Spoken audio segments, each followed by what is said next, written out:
بسم الله الرحمن الرحيم أما يتساءلون عن النبأ العظيم الذي هم فيه مختلفون كلا سيعلمون ثم كلا سيعلمون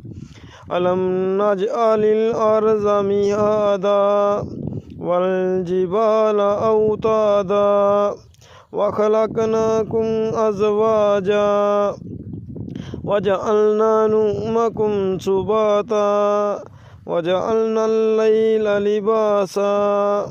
وجعلنا النهار معاشا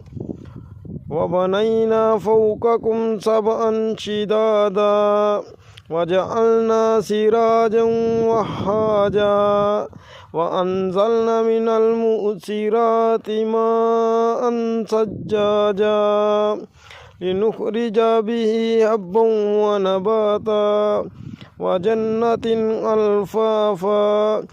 إن يوم الفصل كان ميقاتا يوم ينفخ في الصور فتأتون أفواجا وفتحت السماء فكانت أبوابا وسيرت الجبال فكانت سرابا